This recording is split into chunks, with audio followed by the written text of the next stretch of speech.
segunda actividad de la Fundación Cárcano de Córdoba, que hemos conformado ya hace algunas semanas atrás. Tenemos el agrado de presentar al doctor Ricardo López Gótic, que nos va a acompañar esta tarde brindando su óptica desde un historiador y político muy caro a los sentimientos cordobeses, que es Ramón J. Cárcano. Justamente el título de la charla tiene que ver con el perfil de Cárcano más en su rol de historiador, pero seguramente Ricardo nos va a describir también su rol como político, como estadista cordobés, varias veces gobernador de la provincia de Córdoba, incluso hasta pudo haber sido candidato a presidente. Bueno, nos va a sorprender seguramente Ricardo con su conocimiento profundo sobre Cárcano. Sobre Ricardo, ¿qué puedo decir? Bueno, realmente su currículum es muy vasto, así que muy sintéticamente, profesor y doctor en historia, egresado de la Universidad de Belgrano, de la Universidad Karlova de Praga, República Checa, doctor en Ciencias Políticas, profesor titular de Historia Contemporánea en la UB y profesor en las maestrías en Relaciones Internacionales de la UB y de la Universidad de El Salvador.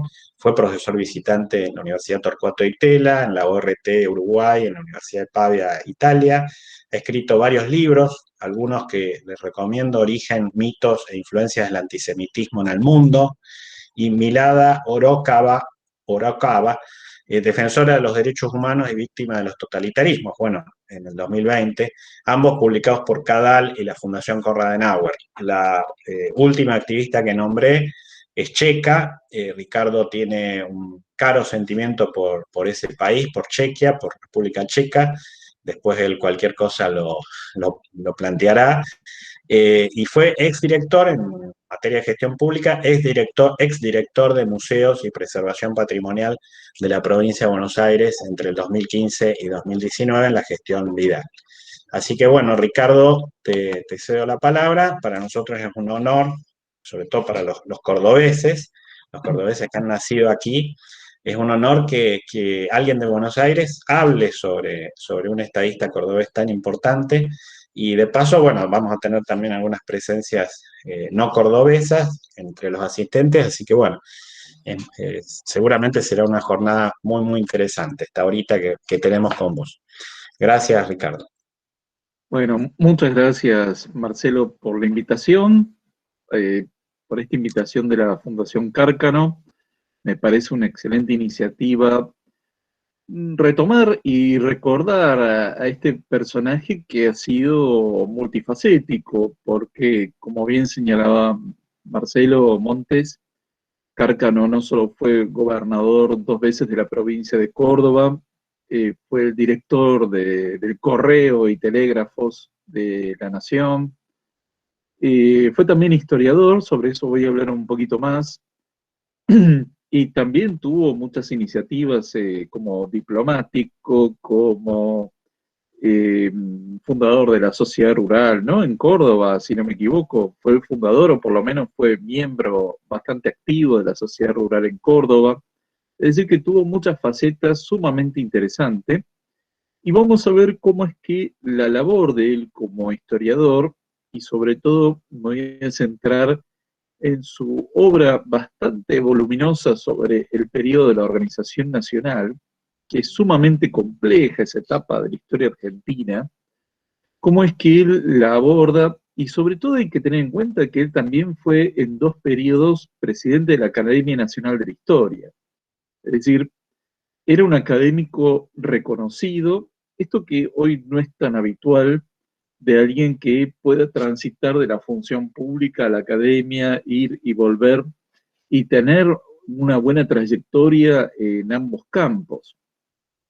Lo cierto es que los libros de Cárcano y sobre todo estos dedicados a ese periodo entre Caseros y la segunda batalla de Cepeda de 1859, eh, son volúmenes sumamente interesantes porque ahí se nota, ¿no? Se nota a lo largo de las páginas que además escribía muy bien, se nota el conocimiento profundo, no solo de la temática histórica específica de la Argentina, sino también un gran conocimiento de las relaciones diplomáticas en América del Sur, su conocimiento minucioso de lo que eran los tratados de límites, porque eso él dedica mucho tiempo en los libros, cómo eran los temas limítrofes entre Paraguay, Brasil, Argentina, Uruguay,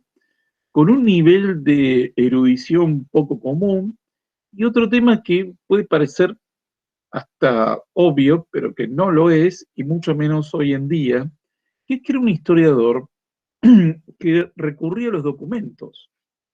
Hoy en día vemos que hay muchos pretensos historiadores que en realidad no recurren a los documentos. Básicamente van a obras que otros escribieron, pero no van al documento original. En el caso de Cárcano, sí, él iba a los documentos originales y de hecho los presenta muy bien y los trabaja y los interpreta y hace una buena exégesis de los mismos, con lo cual nos da una visión bastante rica del pasado argentino. Y cuando me propusieron hablar, inmediatamente recordé esos tomos que él dedica a esa etapa tan convulsionada de la historia argentina, como fue ese tránsito de la organización constitucional hasta la unificación definitiva de Argentina, porque él trata mucho la situación entre la Confederación Argentina y el Estado de Buenos Aires. Y acá es muy interesante observar cómo es que uno podría pensar, bueno, como alguien de la provincia de Córdoba, inmediatamente va a sentir un gran rechazo hacia la postura porteñista, ¿no?, del Estado de Buenos Aires, y que no va a tener la ecuanimidad para poder observar en toda su magnitud esa problemática. Y lo cierto es que es sumamente grato encontrar cómo es que puede observar con mucho equilibrio la situación entre la Confederación Argentina y el Estado de Buenos Aires en ese momento de separación. Primero, para repasar un poco las circunstancias sobre las que él escribe, y es que cuando en 1852 se da la batalla de Caseros, que se depone al gobernador de Buenos Aires, Juan Manuel de Rosas, comienza el periodo de lo que llamamos la Organización Nacional. Lo cierto es que esto no es un episodio únicamente argentino, porque involucraba a otras naciones de América del Sur. Por eso es tan interesante la visión que Cárcano tiene, porque inmediatamente sitúa en este conflicto los intereses del Imperio del Brasil, de la República Oriental del Uruguay, de la República de Paraguay. Ahí vemos un ajedrez bastante completo de cómo cada una de las partes juega en esto, incluyendo obviamente a potencias europeas como Gran Bretaña y Francia, en ese esquema dentro de la región del Río de la Plata, pero lo cierto es que no es una historia únicamente argentina ese episodio, sino que involucraba a otros países de América del Sur. Y ahí es donde vemos este Cárcano diplomático que claramente puede relatarnos más desde su experiencia, que lo ayuda a tener una visión mucho más rica sobre la historia de ese periodo, cómo es que cada uno de estos actores juega y cómo es que se da esa división durante un tiempo de Argentina entre una confederación argentina de las 13 provincias, con capital en Paraná, y la presidencia Urquiza, y por otro, la del Estado de Buenos Aires, prácticamente como un Estado independiente, si bien los dos se reconocían como Argentina. Y por ejemplo, él rescata la figura de Bartolomé Mitre, que es alguien que ha sido tan cuestionado en la historia argentina y que tuvo una posición a veces no tan clara, ¿no? Y aparentemente muy porteñista, y sin embargo él rescata que prácticamente en soledad Mitre siempre va a ser un defensor de la idea de la nacionalidad argentina, cuando por ejemplo en la Convención Constituyente de la Provincia de Buenos Aires, en 1854, Mitre va a ser prácticamente una voz solitaria hablando de la nacionalidad argentina como el conjunto de esas 14 provincias. y que no se podían tomar decisiones que abarcaran mucho más allá de su territorio, y que era preciso de alguna forma buscar un entendimiento con la Confederación Argentina. Es decir, que Cárcano logra situar a cada personaje en su contexto, eh, y es muy interesante cuando señala también los errores cometidos por Urquiza en pos de esa unificación que él intenta forzar por las armas. Es decir, que es muy interesante ese planteo. Insisto que muchas veces muchos autores que provienen de provincias del interior inmediatamente asumen una postura urquicista en detrimento de la postura porteña, y él busca equilibrar, ¿no? Es decir, comprender los fenómenos históricos y políticos, ubicarlos en su contexto y poder desarrollar una historia que no tenga que ver con buenos y malos, sino ver cómo es que cada una de las partes se fue ubicando. Lo cierto es que son textos que son de un enorme interés y gran utilidad al día de hoy, porque de hecho también puse en otro tema, y es que en ese periodo la organización nacional podría haber ido por otros caminos. Es decir, se podría haber formado la República del Plata, que era la idea de unificar a Buenos Aires con Uruguay, formando otro país. Se podría haber formado esa República Mesopotámica, que a algunos manejaron esa hipótesis de Entre Ríos, Córdoba y Misiones, perdón, Entre Ríos, Corrientes y Misiones como un país independiente, ¿no? Una especie de estado tapón entre Brasil y el resto de Argentina. Es decir, que incluso las discusiones que hubo en torno a la posible unificación de la Confederación Argentina, Paraguay y Uruguay, es decir, que todo esto que nosotros hoy vemos de naciones ya bastante consolidadas, bueno, en ese momento no lo era, ¿sí? Hay que tener en cuenta que es muy probable que lo que nosotros entendemos por la idea de la nación argentina, sobre todo, se haya forjado, sobre todo durante la Guerra del Paraguay. Es decir, antes las personas se identificaban más por su provincia que por la idea de la nación argentina, y que la Guerra del Paraguay dio una noción más general de lo que era la nación argentina. Hay autores que señalan eso. La verdad que es muy difícil saber cuándo comienza ese sentimiento de lo argentino a nivel general, porque es, digamos, más una conjetura que una certeza, pero que en ese tiempo de la organización nacional, lo cierto es que estaba todo en discusión. No solo la forma de gobierno, que ya había un amplio consenso de que fuera una república federal, y que Cárcano hace una buena apología de lo que fue esa convención constituyente de 1853, sino que también estaba en discusión la misma nacionalidad argentina.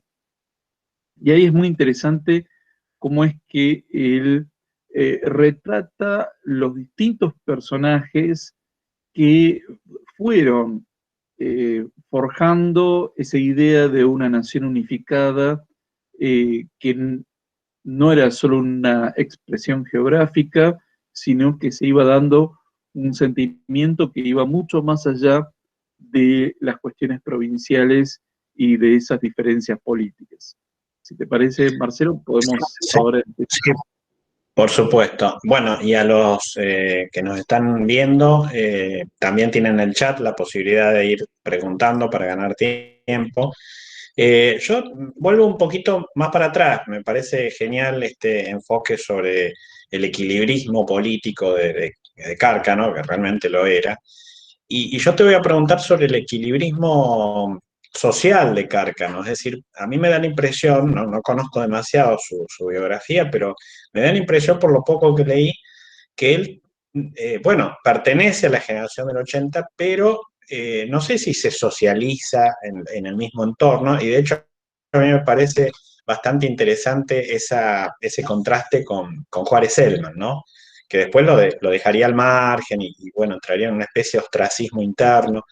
¿Qué nos podés decir al respecto? Él pertenecía a la generación del 80, pero tal vez socialmente, aquí en Córdoba, no.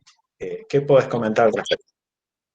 Bueno, es muy interesante esa pregunta porque justamente yo creo que desde el punto de vista social, el hecho de que Cárcano fuera hijo de inmigrantes no lo ubicaba en ese entorno social, ¿no? En las élites tradicionales, ni de Córdoba ni de Buenos Aires. O sea, a ver, tenemos varios ejemplos al respecto, ¿no?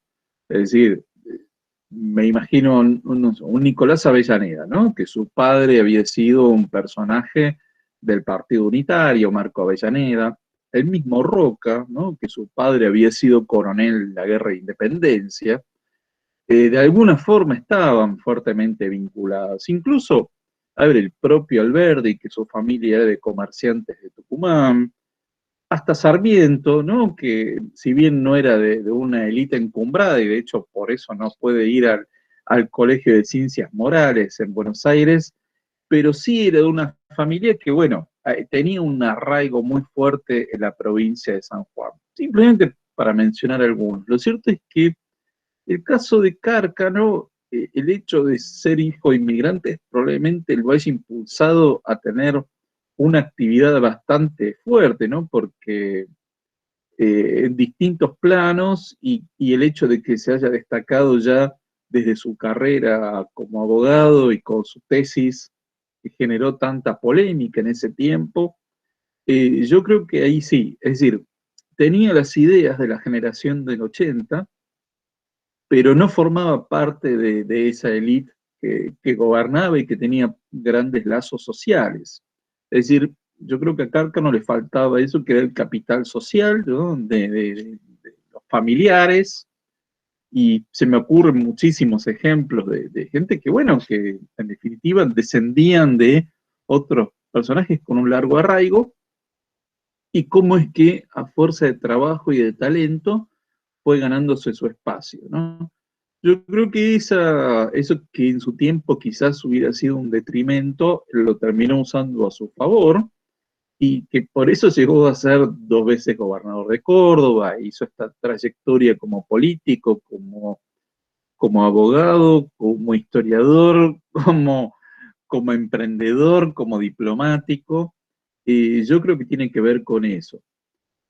Y es muy interesante que él es uno de los que incluso no se ata a la idea de mantener al Partido Autonomista Nacional, ¿no? Porque al ser uno de los fundadores del Partido Demócrata, que era una nueva generación dentro de esa corriente, que en ese tiempo no se usaba mucho el término conservador, era un término usado más que nada en la provincia de Buenos Aires para referirse a lo que era el partido que en rigor el Partido Conservador de la provincia de Buenos Aires era una fusión del Partido Unión Provincial, que era la expresión del PAN en la provincia, más una fracción del antiguo, del radicalismo, ¿no? Y ahí se forma el Partido Conservador, pero es que ese término no era muy utilizado, que de hecho se referían a sí mismos como demócratas, o también he encontrado muchas veces que esas fuerzas políticas eh, se definían a sí mismos como constitucionales, es decir, no tanto el término conservador.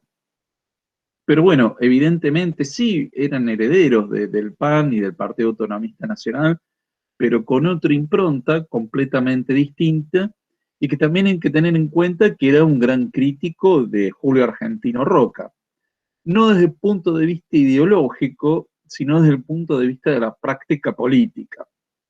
Entonces es por eso que vuelve a la política de la mano de Roque Sáenz Peña, que también ese sí era un claro exponente de la generación del 80 y claramente tenía vínculos familiares, ¿no? Su padre había sido presidente y era una familia de larga presencia en el Río de la Plata, pero que sí era fuertemente crítico de Roca y Pellegrini y que busca crear un nuevo partido con Unión Nacional y toda esa reforma política de la ley que conocemos por su nombre. Ya vuelvo sobre ese punto porque es súper interesante, pero te pregunto, vos dijiste que él hizo una apología de la Convención Constituyente, en realidad de todo el proceso constitucional. En términos del pensamiento de él, ya voy con Roca y con Sáenz Peña, ¿no? Pero me interesa desde el punto de vista doctrinario. ¿Vos lo ves a Cárcano más cerca de Alberdi o de Sarmiento? ¿Lo ves más cerca de esta noción de que, bueno, había que hacer un orden primero, un orden político, para de modo generar cierta continuidad con el orden rosista, pero cambiar las instituciones, algo que Rosas nunca había prestado atención, o generar una especie de tabula rasa y pergeñar un país Mm. absolutamente distinto, ¿no? Las palabras Gotana, la República Posible, la República Verdadera. ¿Vos lo ves más cerca de uno o del otro? A ver.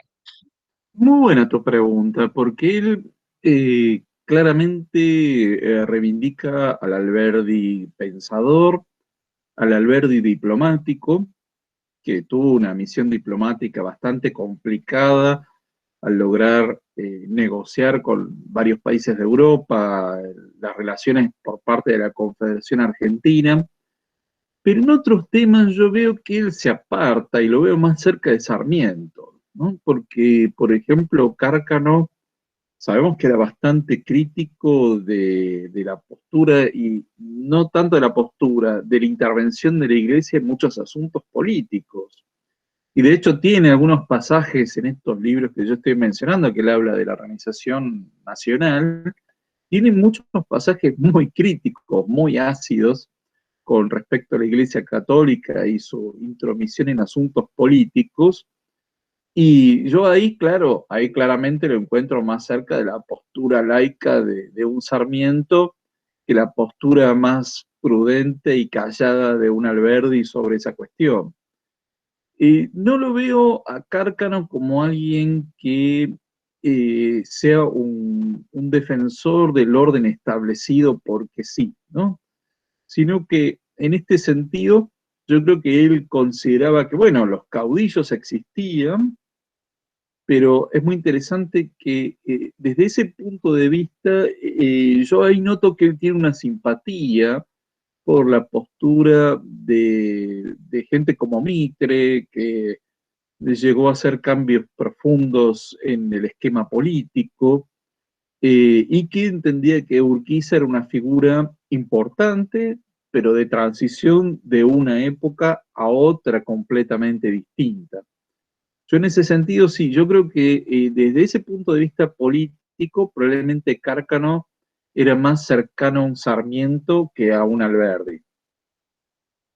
Bueno, y ahora sí, en el plano político estrictamente, ¿qué lo alejaba de Roca? Yo seguramente deduzco que lo alejaba, pero bueno, lo quiero escuchar de vos. Y si realmente él estaba tan cercano a Sáenz Peña, abogaba por el sufragio universal y, y bueno, al costado, ¿qué habrá opinado los radicales, ¿no? El radicalismo que optó por otra vía y demás, su cercanía con Alén o no. Sí, ahí es muy interesante el hecho de que, a ver, el tema del sufragio, ¿no? Porque en rigor el sufragio siempre fue universal masculino en Argentina, ¿no? Hasta no había ningún tipo de legislación que impidiera el voto de los analfabetos, o es decir, que desde ese punto de vista eso es muy interesante, y que incluso la reforma electoral que propone Roca en su presidencia en 1902, auspiciado por Joaquín B. González, que es otra figura muy interesante, es uno de los liberales reformistas, otra de estas personas que se han ido destacando por su talento y su erudición, Era una reforma muy ambiciosa, esa de 1902, que lo único que quedó es la idea de que era un sistema uninominal, pero que en rigor le otorgaba, por ejemplo, el voto a muchos extranjeros residentes en Argentina, siempre que fueran propietarios o que tuvieran un oficio, una carrera universitaria. Esto ampliaba enormemente el padrón, ¿no? Y de hecho les daba la nacionalidad por el simple hecho de sufragar, eh, que contenía una especie de voto secreto, no exactamente el del cuarto oscuro, pero ¿qué pasa? Bueno, más allá de que esa reforma luego se fue modificada mucho en la discusión parlamentaria, lo cierto es que Roca sí también pensaba en que era necesaria algún tipo de apertura política, y sobre todo cuando él lo plantea hacia el final de su segunda presidencia, era el momento más oportuno y en el cual sí, de haber prosperado en ese tiempo y de haber mantenido esa legislación, probablemente las fuerzas, lo que nosotros llamamos las fuerzas conservadoras, podrían haber articulado un partido político consistente a lo largo del tiempo y no como pasó con la ley Sáenz Peña, que se terminó dividiendo en varias fracciones que lo llevaron a su propia muerte, ¿no? A su desaparición como una fuerza de envergadura nacional. Pero lo que yo creo que, a ver, Roca, si bien era tucumano, su gran fortaleza política era la provincia de Córdoba, ¿no? Entonces, ahí, por un lado, ahí hay una diferencia clara. Por otro lado, la figura de Juárez Selman, que también era, bueno, ustedes ya lo saben muy bien, ¿no? Que era cordobés y su fortaleza era la provincia de Córdoba, pero que no era un simple personaje que llegó a ser presidente por ser concuñado de Roca, lo cual es de un simplismo tremendo. A ver, él fue ministro de gobierno de Córdoba, fue el articulador de la candidatura presidencial de Roca, fue gobernador, fue senador y además fue creando las bases para su propia candidatura, ¿no? No es que por ser concuñado de Roca simplemente se lo colocó ahí, porque Roca tampoco tenía ese tipo de pensamiento, ¿no? No se guiaba mucho por eso. Lo cierto es que sí, ahí Cárcano yo creo que tuvo una candidatura prematura, ¿no? Esa, cuando se lanza la idea de él como posible sucesor de Juárez Selman, yo creo que era una candidatura muy prematura y de alguna forma tratar de instalar a alguien que no respondiera a Roca y ahí sí generar una sucesión importante de toda esa corriente que se denominó el modernismo, el partido modernista que intentó ser una especie de renovación dentro de esa corriente política de la generación del 80 y que de hecho pensaba llevar en 1892 como candidato presidencial a Roque Sáenz Peña. Yo creo que ahí quedó ese vínculo muy fuerte. También recordemos que Roque Sáenz Peña había sido ministro de Relaciones Exteriores con Juárez Selman, de modo que ahí quedó ese vínculo tan fuerte entre ambos, y de hecho Cárcano lo relata bien en mis primeros 80 años, cómo es que él participa en muchas de las negociaciones para que esta reforma política de 1912 se pudiera concretar. Eh, Ahora bien, yo creo que Cárcano sí estaba de acuerdo en la reforma electoral, sí estaba de acuerdo con la necesidad de crear un partido político moderno que compitiera en elecciones, porque esa es la otra contracara, ¿no? Es decir, se modificaban las condiciones electorales, se transformaba la legislación, pero además se iba a crear un partido político moderno, un partido de cuadros que saliera a competir en elecciones libres y transparentes frente al radicalismo, frente al Partido Socialista y que pudiera ganar. En ese sentido, ahí es justamente que el Partido Demócrata con Cárcano demuestra que eso era posible. Es decir, ahí queda demostrado que estas fuerzas políticas podían ganar legítimamente elecciones sin recurrir al fraude. Y justamente el ejemplo de Cárcano en Córdoba es el más elocuente al respecto. Vos querés decir que Córdoba ya en ese momento eh, fue el espejo donde debió haberse mirado el resto de Argentina y no, y bueno, finalmente no se dio, ¿no? Porque Cárcano justamente le ganó a los radicales cuando en el resto del país las fuerzas conservadoras perdían. ¿Eso querés decir? Exactamente, exactamente. Es decir, yo creo que el gran problema que tuvo esa gran fuerza conservadora primero fue el no haberse unificado todo en un solo partido, porque ahí estuvo la discusión entre los que se sumaban al Partido Demócrata Progresista, el PDP, ¿no? Que sigue existiendo hoy como una fuerza política, aunque ya no tiene la fuerza ni siquiera que tenía en los años 90, que era un partido de raigambre provincial en Santa Fe, pero que, y otros que siguieron sobre todo el liderazgo del gobernador de la provincia de Buenos Aires, de Marcelino Ugarte, que no quería estar condicionado por este nuevo partido, ¿no? Y ahí se da una división que sin sentido. De hecho, Botana explica muy bien que si esas fuerzas conservadoras hubiesen concurrido unidas a elecciones en 1916, hubieran ganado en el colegio electoral.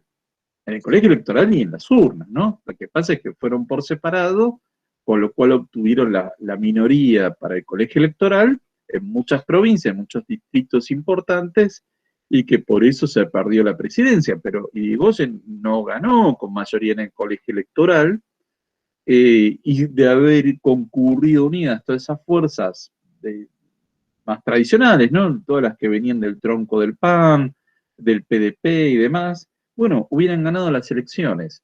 Y, y también es muy interesante el hecho de que Cárcano demostró que, bueno, que había que hacer campaña y salir a ganar elecciones, ¿no? Que es lo que muchas veces, yo creo que sobre todo los conservadores de la provincia de Buenos Aires bajaron los brazos, ¿no? Ahí bajaron los brazos, no quisieron salir a competir como se gana cualquier elección, de salir a los pueblos, a las calles y hacer campaña y de ganar el voto popular. En cambio, justamente por algo es que el Partido Conservador de la provincia de Buenos Aires fue uno de los que se transformó en un pilar del golpe de 1930, que de hecho ahí es donde surgen figuras como Manuel Fresco y tantos otros que terminan con posiciones completamente autoritarias. Pero en cambio, ahí es muy interesante que ahí se ve claramente la diferencia entre aquellos políticos que querían ganar elecciones y hacían lo necesario para ganar elecciones en condiciones limpias y transparentes, eran los que sabían que las reglas del juego de la democracia, bueno, daban sus frutos, ¿no? Es decir, que se podía ganar elecciones legítimamente sin necesidad de recurrir a prácticas fraudulentas o violentas. Ya vamos al Cárcano estadista, pero acá, bueno, damos un poco de intervención al chat. Jorge Ferro dice, tenía una visión más pragmática de la política. Daniela Luet, como siempre debió haber sido, Córdoba es el ejemplo. Bueno, ya empezamos con el cordobismo.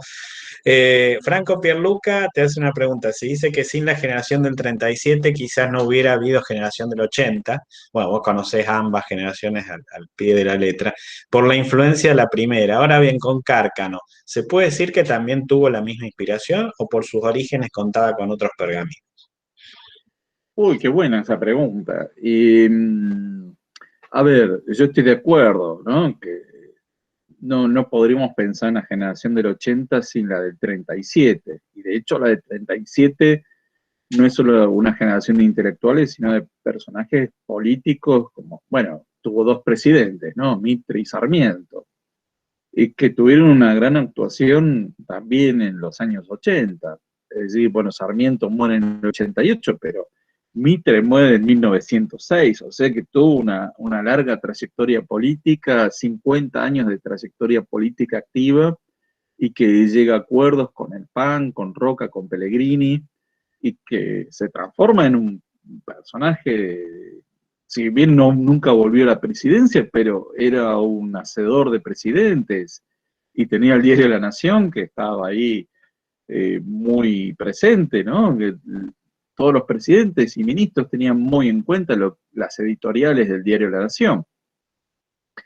Eh, sí, obviamente, yo creo que Cárcano en ese sentido, yo creo que él eh, se nota y se nota muy bien que él era un gran lector de la generación de 1837, eso se nota mucho en los textos de él, se percibe en estas obras históricas de la influencia que él nota de esta generación, y que yo creo que justamente lo que a él lo distingue de la generación del 80 es esto de no querer quedarse cerrado en ese núcleo, sino, bueno, las reglas del juego son salir a competir, y sobre todo porque, a ver, la generación del 80, al fomentar el ingreso del aluvión inmigratorio, obviamente eso estaba alterando todas las bases demográficas de Argentina, ¿no? Es decir, que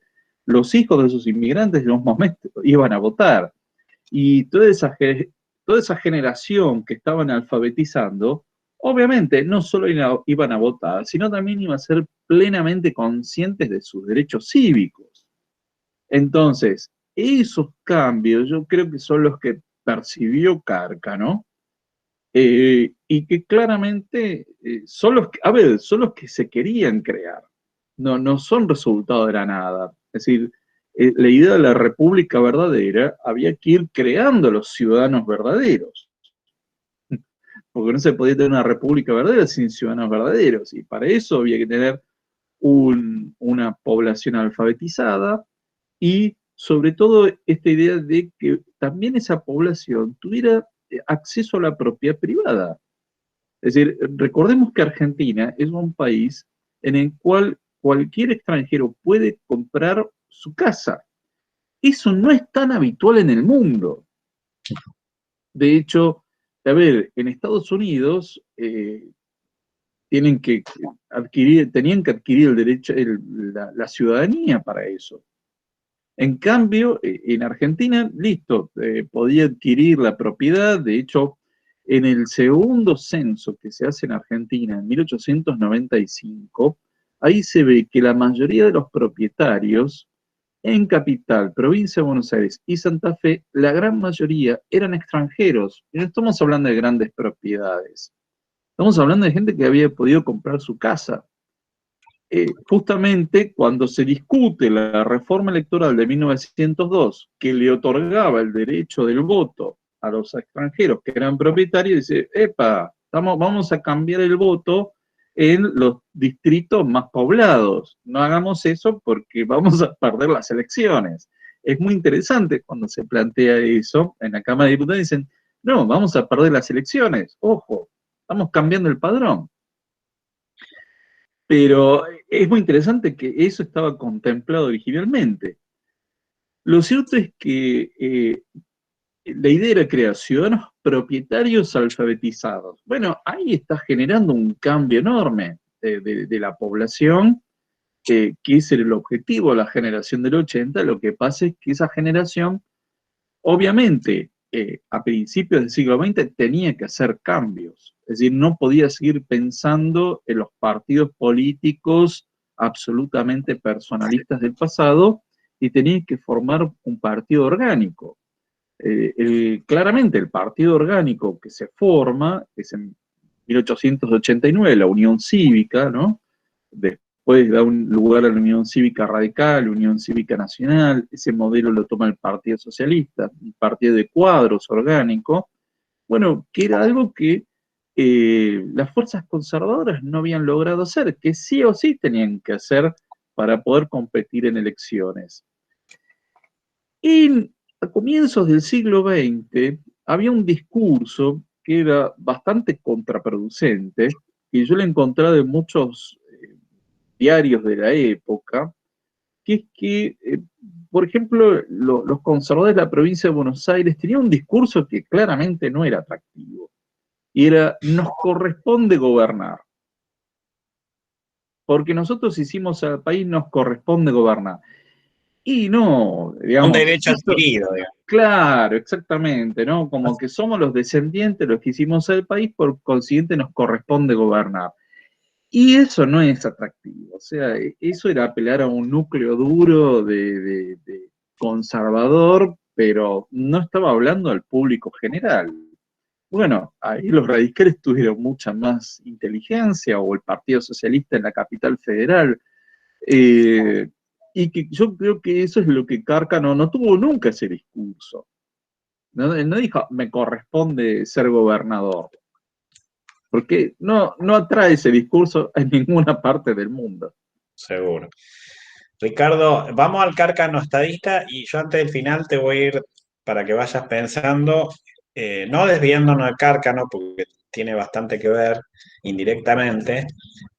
Vos tuviste un debate muy interesante, yo después reproduje en las redes con otro académico, que tiene que ver con dónde está la raíz del fracaso argentino, por qué nos desvía, o las raíces, ¿no? Te voy a pedir después una reflexión sobre eso y una última sobre el liberalismo, si no llega a ver sobre el liberalismo en Argentina hoy, después de la experiencia del PRO y demás, de la que vos fuiste parte, bueno, yo también, eh, distintos roles, pero bueno, todos apoyamos eso. Y bueno, primero, Cárcano estadista, a ver qué nos podés decir de su rol, sobre todo aquí en Córdoba, pero bueno, también a nivel nacional, con correos y telégrafos y demás. Bueno, en principio es muy interesante que Cárcano, respetuoso de las instituciones, respetuoso del derecho, un gran conocedor de la cultura y la historia argentina, con una visión mucho más amplia que Argentina. Una vez más recuerdo que él fue diplomático, ¿no? Y tuvo una misión diplomática en Brasil, con lo cual tenía una visión mucho más amplia que lo estrictamente regional, y que durante un tiempo vivió en Europa, con lo cual tenía una visión de lo que era la modernidad en ese tiempo, y que eso claramente lo plasmó en su obra de gobierno. Yo creo que sí, Cárcano debe haber aspirado a la presidencia legítimamente, solo que, bueno, no se dieron las circunstancias, pero era una figura de primer nivel, y que además ese Cárcano estadista podía entrar y salir de la función de gobierno y llevar adelante otras tareas, ¿no? Es decir, no era alguien únicamente político. Eso es una característica muy interesante que se ha perdido en Argentina. Esto de aquel que ha estado en la función pública, sale, sigue siendo un ciudadano político, con opiniones, con formación, pero que se puede desempeñar en otros ámbitos también muy bien, y que no precisa de esa función para seguir viviendo, ¿no? Eso es muy interesante, y que yo creo que es algo que se ha perdido, y esa formación que él claramente tenía en derecho, en historia, en relaciones internacionales, incluso sé que él ha tenido una gran formación en temas de ciencias naturales, ¿no? De veterinaria, de agronomía. Bueno, eso que sería muy extraño hoy, ¿no? Él lo pudo unir en una sola persona. Y yo creo que lo interesante es el hecho de que él tenía esta capacidad de, de ganar elecciones legítimamente cuando no estaba acompañado por el gobierno nacional, porque de hecho él llega a ser gobernador con un presidente de otro signo político, y convivir con ese presidente, y que yo no he encontrado nunca que él tuviera una visión despectiva del rival político. Y eso también es sumamente importante, y que claramente era alguien comprometido con el Estado de Derecho.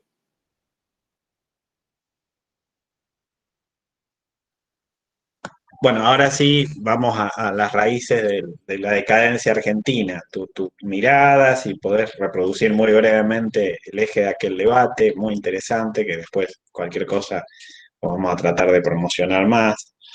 Pero bueno, ¿cuál es tu mirada? ¿Por qué Argentina se fue desviando? Hay, por supuesto, teorías para mí bastante reduccionistas, echarle la culpa al peronismo, echarle la culpa a Irigoyen, bueno, tal vez responsabilizar a los conservadores también, pero, pero vos tenés una reflexión mucho más profunda, me da la impresión, por lo que vi en ese debate, que me hace retrotraer, bueno, a lógicas, no sé, de los años 80, de los años 90, por ejemplo, los estudios sociológicos Mora de Araujo y demás. Eh, ¿qué relación hay con el nacionalismo católico? Bueno, vos lo planteás más desde el punto de vista del panorama de las ideas. ¿Por qué no nos haces una síntesis de eso? Bueno, ahí justamente es lo que Cárcano criticaba muchas veces, ¿no? Y yo creo que ahí se puede ver sobre todo en lo que se llama la generación del centenario. Es un momento que Argentina debería haber sido muy optimista y sin embargo se enfrentaba a una serie de problemas que eran todos propios de la modernidad. Eh, los problemas de la migración, de la urbanización, de problemas sociales, de salubridad, todos problemas que estaba viviendo el mundo moderno contemporáneo, ¿no? Acá se tuvo una perspectiva muy pesimista al respecto.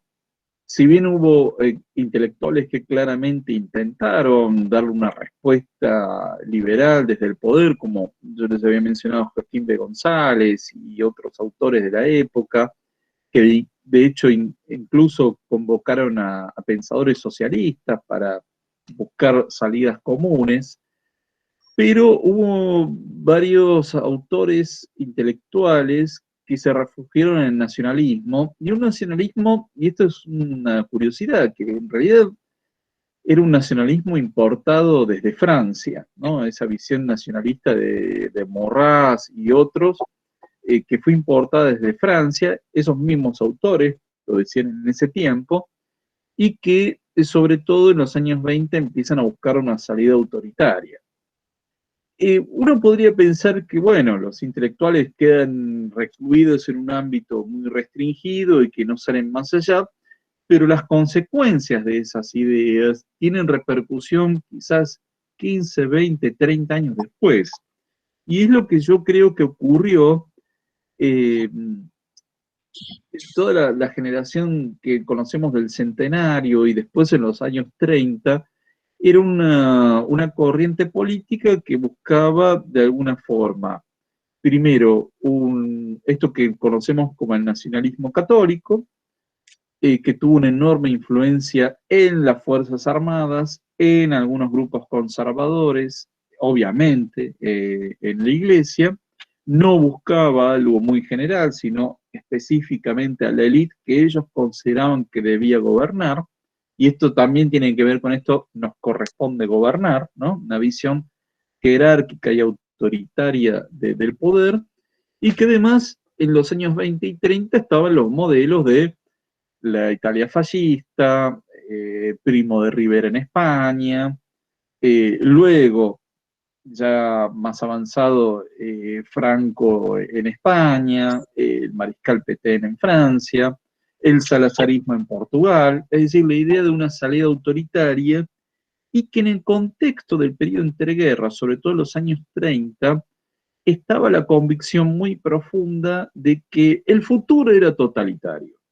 Es decir, o era la Moscú soviética o era la Roma fascista, pero que eso era el modelo de la época, que eso era el futuro. Ahí encontramos autores como Manuel Gálvez, ¿no? Carlos Ibarguren, eh, Hugo Wast, ¿no? Encontramos muchísimos autores que además eran muy leídos, ¿no? Tengamos en cuenta que Manuel Gálvez fue 2 veces nominado al Premio Nobel de Literatura.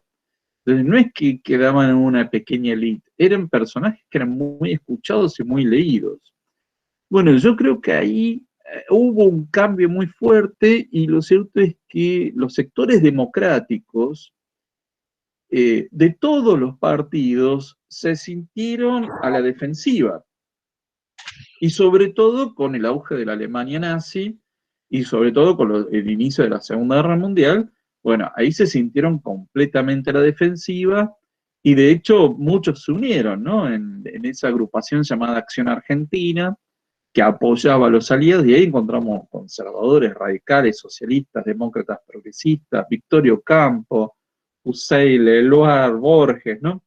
Eh, pero bueno, yo creo que hubo una sensación de estar a la defensiva de los sectores que auspiciaban la democracia liberal, que se encontraban cada vez más cuestionados y sin capacidad de dar una respuesta fuerte a esos cuestionamientos. ¿Y vos crees que en ese contexto el pensamiento de Forja, por ejemplo, también ayudó, ¿no? Estos intelectuales que, bueno, ahora parecen seducir tanto a algunas usinas kirchneristas y demás, o no le atribuís tanta relevancia. Sí, desde distintos lugares, ¿no? Desde distintos lugares hubo todo un cuestionamiento de esto y sobre todo ahí también tuvo una enorme influencia el revisionismo histórico. Es decir, Ah, que algunos desde la convicción religiosa, otros desde tratar de redefinir qué era lo argentino y la nacionalidad argentina, otros desde el revisionismo histórico, que de hecho no es que estaban desconectados entre sí, sino que había muchas lecturas cruzadas entre esos distintos sectores. Yo creo que eso fue eh, minando a los conceptos de la democracia liberal, el Estado de Derecho, y que todo el periodo de la Organización Nacional, de la generación del 80 y todo ese legado era visto como algo del pasado. Que bueno, eso en el pasado sirvió, ahora no, y ahora el futuro es totalitario, ¿no? Esa era un poco la visión, sobre todo en los años 30. claro. Bueno, violentamente a la actualidad. ¿Qué opinás del movimiento liberal hoy en Argentina? Liberal, bueno, los libertarios, bueno, todas las sucesivas tribus que hay, Bien, algunos de sus bien. liderazgos, ¿qué hacemos Sí, conjunto por el cambio? Sin comprometerte, por supuesto, pero bueno, sí. Bueno, genéricamente, ¿no? yo tengo una visión crítica de lo que fue el gobierno de Cambiemos por haber estado dentro. Sé que hubo mucha improvisación, ¿no? En muchos temas que no fueron debidamente atendidos, no hubo diálogo, no hubo debate de ideas. Eh, de hecho, a muchos se nos prohibió hablar en ese tiempo. ¿Sí? No hables, no postees nada, solo la gestión, ¿no? Es decir que, bueno, ahora me causa gracia que hablen del debate de ideas, ¿no? Bueno, llegaron un poco tarde, digamos, llegaron varios años tarde, ¿no? Y eso hizo que, de hecho, yo propicié algunas reuniones, ¿no? Dije, bueno, hagamos reuniones con intelectuales que los saquen de la burbuja, ¿no? No, no, nada de eso ocurrió y yo creo que eso hizo que se encerraran en una burbuja y de repente se pierden elecciones, ¿no? Pero bueno, yo creo que de esas experiencias se puede aprender y yo creo que lo que los sectores liberales deberían empezar a tener es vocación de gobierno, porque hacer críticas en las redes es sumamente fácil, es muy sencillo hacerlo, pero es muy distinto cuando llega el momento de tomar decisiones. Y hay que tener un conocimiento real de eso e implica estudiar los temas y estudiarlos antes, ¿no? Yo fui parte del equipo de campaña en la provincia de Buenos Aires en el 2015 y yo siempre relato esto. Hubo un momento en que las encuestas daban que Vidal ganaba las elecciones, en mayo del 2015, o sea, mayo daba que ganaba las elecciones. Y siempre me acuerdo que uno de los miembros del equipo de campaña dijo, ¿y si ganamos, qué hacemos? Es decir, que en vez de sentar, a ver, si yo sé que gano en mayo ya estoy ganando y en octubre voy a ganar y en diciembre tengo que asumir, yo ya me tengo que sentar a pensar qué voy a hacer, no voy a esperar al momento. Bueno, lo cierto es que esa actitud continuó, ¿no? Entonces, yo creo que la vocación de gobierno implica estudiar los temas, traerlos a la Tierra, dejar la abstracción, traerlos al planeta Tierra, bajarlos y empezar a diseñar políticas públicas. Pueden decirme, bueno, pero para el 2023 falta, pero al 2023 se llega ya con por lo menos una noción de lo que se va a hacer. La sola proclama de eslogans no sirve. Es decir, hay que tener un conocimiento real, por lo menos de lo que se va a hacer a grandes líneas, y eso implica un trabajo, implica un esfuerzo, pero que luego cuando se llegan a ocupar las posiciones de gobierno se gana muchísimo tiempo. Y sobre todo en el primer año de gobierno es cuando más capacidad de cambios hay para hacer. Eso respecto a la capacidad de construir plataformas de gobierno, ¿no? Y respecto a la construcción político-partidaria, ¿vos adherís a lo que hizo Cambiemos o crees que hay que volver a un formato más tradicional, tipo el que teníamos en la UCD en los 80, en estos tiempos, ¿no? Que son totalmente diferentes, por cierto, digamos, Sí, entre Marcos Peña, entre los youtubers, entre los gritos de Javier y demás, ¿hay algo en el medio o no? ¿Vos crees yo soy que no más se puede? partidario de los partidos orgánicos, de tener partidos constituidos y que tengan una vida propia más allá del personaje convocante. En eso soy más tradicional, soy más partidario de los años 80, ¿no? Donde teníamos elecciones internas en los partidos y eso era la vida habitual, y es lo que vemos que ocurre en los partidos de los países modernos, ¿no? Las democracias modernas tienen partidos que continúan más allá del líder circunstancial. O sea, Yo creo que, Cárcano, Cárcano. claro, ¿no? Claro. Eh, yo creo que tenemos que volver a eso. Ahora bien, hay otra moda de creer que porque se tiene audiencia y se tienen votos. Y son cosas muy diferentes. Y por gritar eslogans no es un programa de gobierno. Entonces, una vez más, muy fácil opinar, decir bajar impuestos. Bien, ¿qué impuestos? O sea, vamos a ver, vamos a bajar al planeta esto. ¿Qué impuestos? ¿No? Y ahí se transforma, pero eso es tener vocación de gobierno para mí. Es decir, que tener una bancada opositora, no puede pensar ser opositora de por vida y dar algo testimonial. Yo creo que realmente si alguien se involucra en política y en los problemas de la polis, tiene que tener la ambición de llegar a ser gobierno y desde ahí aplicar los cambios. Eso implica una visión mucho más realista, ¿no? Más traída al planeta, quizás es más aburrida, no genera tanta audiencia, pero que a la larga yo no estoy generando una expectativa de que voy a dinamitar, por ejemplo, el Banco Central, porque, a ver, prácticamente todo el mundo tiene Banco Central. Entonces si yo estoy auspiciando algo que las principales economías del mundo no tiene, puede resultar muy atractivo, pero yo a veces creo que, y esto, a ver, suena una crítica muy fuerte, yo creo que hay muchos libertarios que en realidad, eh, a ver, toda la prédica se basa en contra del Estado, eh, pero que en realidad están mostrando una gran frustración con la vida. Entonces, le echo la culpa del Claro. Estado de mis frustraciones en la vida. No, no es así. No es así. Anda a terapia. O sea, anda a terapia. Si tu problema es, deberás echar la culpa de que no tenés un auto al Estado y que no tenés un buen trabajo por el Estado y todo es el Estado, el Estado, el Estado. No, perdóname, hacé terapia. O sea, porque es muy fácil, es como el que le echa la culpa de todos sus problemas al capitalismo. Entramos en la misma lógica. A ver, ¿el Estado está? Sí, obviamente. ¿Que pone trabas? Sí, no hay ninguna duda al respecto, pero no le echemos la culpa de todo. Y hay otros temas que el Estado tiene que estar presente. Y ese fue un motivo de mi alejamiento de cierta formación política, que el Estado tiene que estar presente en algunos temas. Por ejemplo, en problemas de minoridad. Hay un problema muy serio que se va a ir agravando con todo el tema de la pandemia y la falta de escolaridad, son los problemas de minoridad. Tenemos más ¿cuántos ya llevan los niños que están bajo la línea de pobreza? ¿Cuántos son ya? ¿El 60%?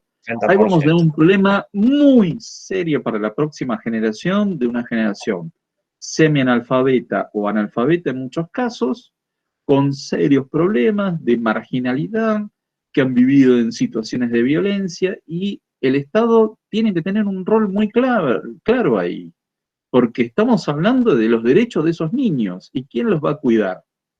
No es simplemente bajar impuestos, o sea, hay que tener muy claro en dónde sí queremos que esté el Estado, obviamente apoyados por ONGs, por una legislación activa, por las denominaciones religiosas, o sea, podemos buscar muchas estrategias, pero no podemos desentendernos de eso, porque ahí vamos a tener un problema serio en lo social y económico muy grave en las próximas generaciones.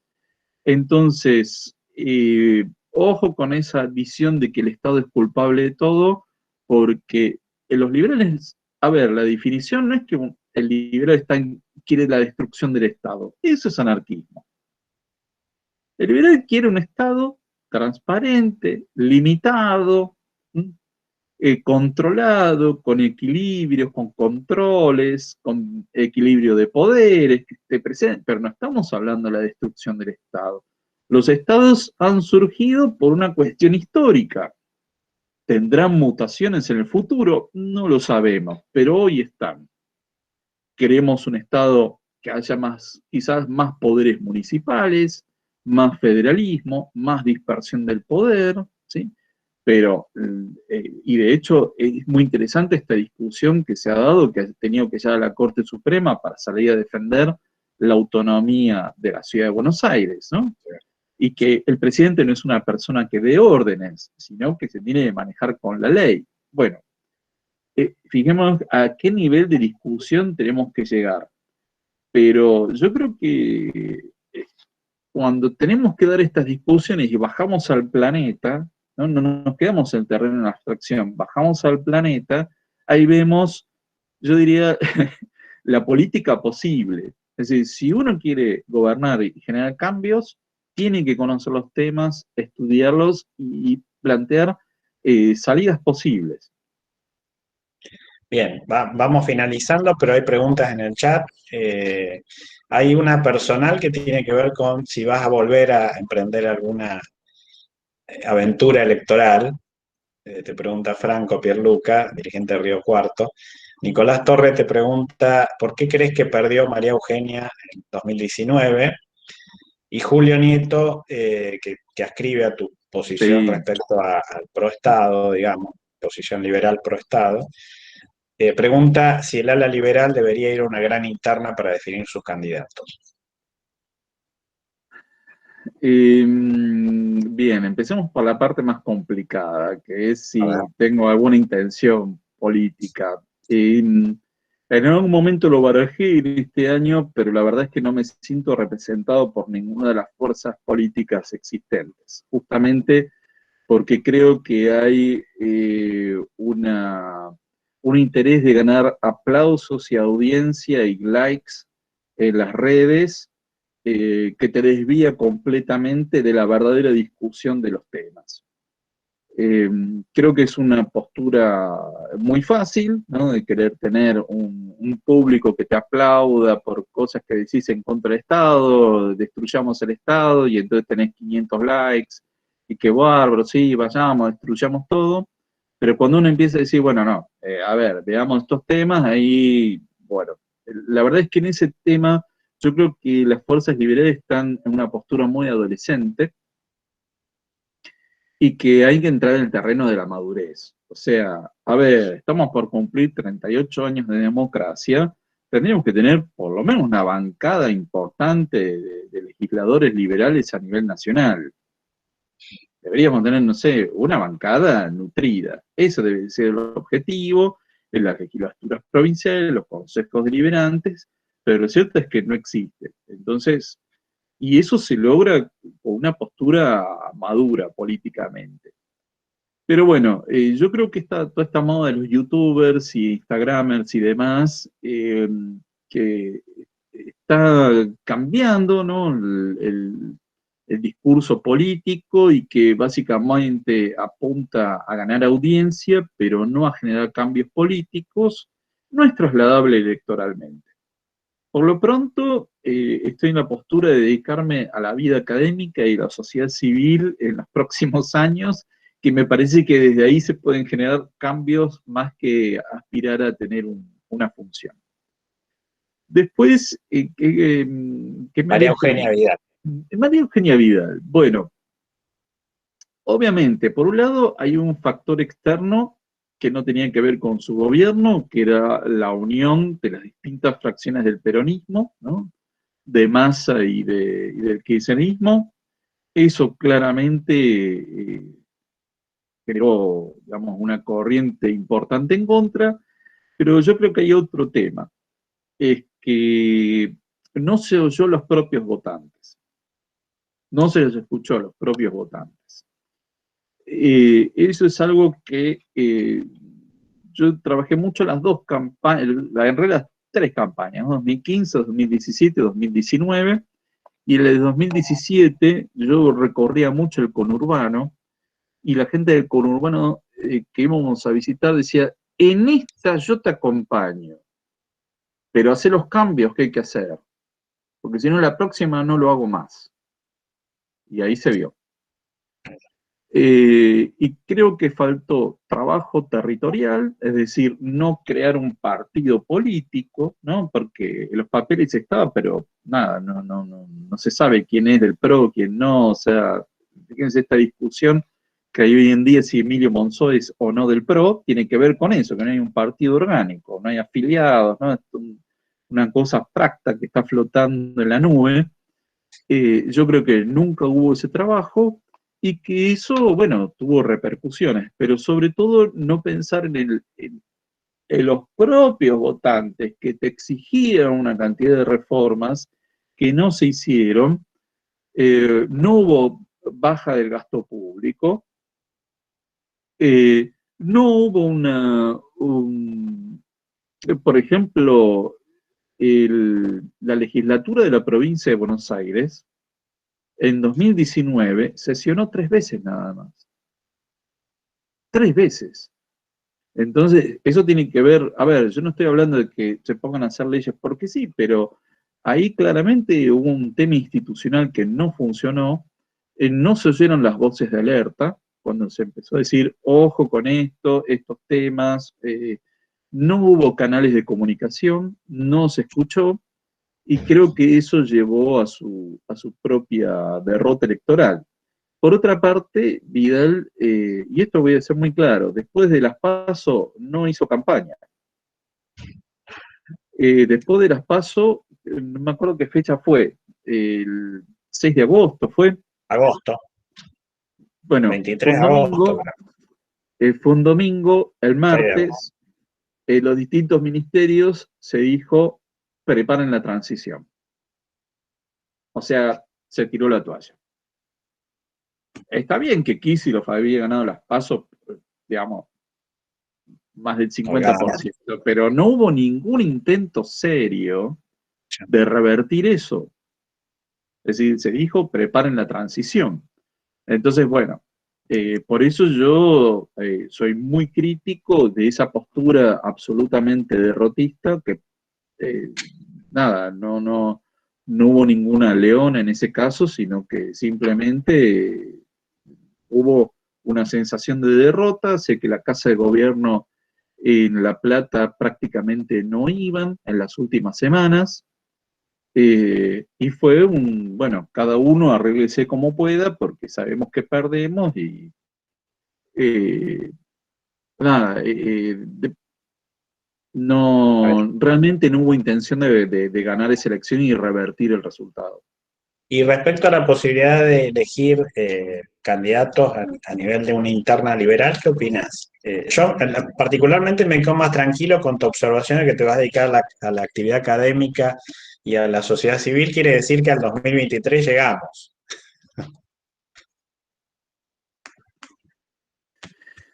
Eh,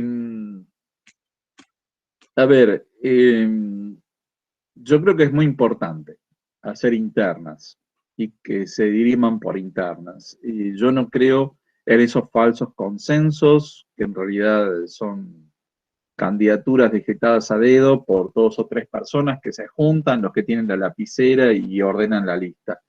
Yo creo que tiene que haber internas, eso moviliza mucho. Eh, yo en mi vida más joven participé en muchas internas, algunas gané, otras perdí, en todas aprendí. Creo que eso es muy importante porque además genera un vínculo de lealtad hacia la lista que queda conformada. Es decir, si yo decidí participar y pierdo, bueno, yo después no puedo decir, no, no, entonces no estoy. No, vos aceptaste la regla de juego, entonces tenés que estar. En cambio, si es una lista armada a dedo, no hay ningún tipo de lealtad y las personas saltan de un lado a otro. Creo que eso es muy importante y le da un gran ejercicio de legitimidad democrática a las fuerzas liberales. Lo que pasa es que, bueno, en ese sentido, no sé quiénes van a estar y quiénes no, no tengo más datos al respecto. Eh, yo en algún momento lo pensé, pero bueno, después vi que hay una fuerte radicalización de ciertos sectores que uno dice, bueno, a ver, si tengo que explicar lo obvio, que el Estado tiene que existir y que lo que tengo que hacer es limitarlo, si yo tengo que entrar en esa discusión, es una gran pérdida de energía dedicarme a discutir cosas obvias y nada, prefiero ese tiempo dedicarlo a la vida académica y tratar de influir más en los medios y en la sociedad civil que estar discutiendo cuestiones que me parece que son obvias. Y es paradójico que pensemos en interna, pero no tenemos partidos realmente constituidos a nivel nacional, ¿no? Porque todos estos que andan en las redes, la verdad que ninguno está legalmente completo. Vamos a terminar con unas reflexiones de alguien que te está mirando desde Europa, una corresponsal, periodista argentina que hace mucho tiempo está allá, Karen Gibon, y es psicóloga, así que se fue tomando el trabajo de ir comentando algunos de tus conceptos, sobre todo sobre los políticos argentinos y demás. Dice ella, dependen de la autoestima humana y de acuerdo a sus vivencias se presentan sus tomas de decisiones. Un buen político se conoce de acuerdo a las bases en las que se formaron o que se formaron sus vivencias, porque solo se deriva y no se asume la propia responsabilidad. Bueno, fue comentando algunos de tus conceptos. Y ella pone énfasis en el narcisismo argentino, en la cultura de creer en el qué dirán, supongo que se habrá referido a los youtubers y demás, y vivir a la corriente de la sociedad. Bueno, no sé si querés hacer algún comentario final. Eh, Además de que lean a Cárcano Dejamos a carga. Muy bien. y Bueno, que, bueno, que necesitamos liderazgos de esa calidad. El mundo está yendo hacia liderazgos de mucha calidad y creo que ese es un déficit enorme que tenemos en Argentina y que justamente el desafío de los años que vienen va a ser mayúsculo, va a requerir liderazgos de mucha calidad y de mucho conocimiento de las cuestiones reales, de los problemas reales que muchas veces no son los que se hablan en los medios de comunicación, pero que hay toda una problemática enorme a nivel social y económico que nos va a resultar abrumador si no lo empezamos a reflexionar desde hoy. y a diferencia de aquella generación que se vio encerrada en el pesimismo, ¿Vos sos pesimista o optimista? Yo soy optimista. Lo que pasa es que hay que empezar a pensar desde hoy, con tiempo y con seriedad los temas antes de que se nos presenten en una forma que nos lleven como un tsunami. Eh, ha habido tantos países que fueron arrasados por guerras, ¿no? El continente europeo quedó completamente arrasado, con ciudades destruidas, rutas destruidas, puentes, caminos, cientos de miles de niños huérfanos, millones de personas desplazadas de sus países de origen, personas mutiladas y demás. O sea, a ver, no estamos ni remotamente en esas condiciones. Por otro lado, hay un espíritu empresarial importante en Argentina y que logra, a pesar de todo, logra seguir produciendo, lo cual con condiciones más o menos benéficas tendría que haber un gran boom productivo en Argentina. Yo creo que hay un capital humano enorme acá. Hay muchos capitales físicos que podrían invertirse en Argentina si retomara la buena senda. En eso yo soy optimista, pero que tiene que haber realmente una vocación de gobierno para hacer esas transformaciones y tener claro cuáles son las reformas, cuáles son las posibilidades de llevarlas adelante y también algo que es sumamente importante, tener las ganas de hacer esas reformas, ¿no?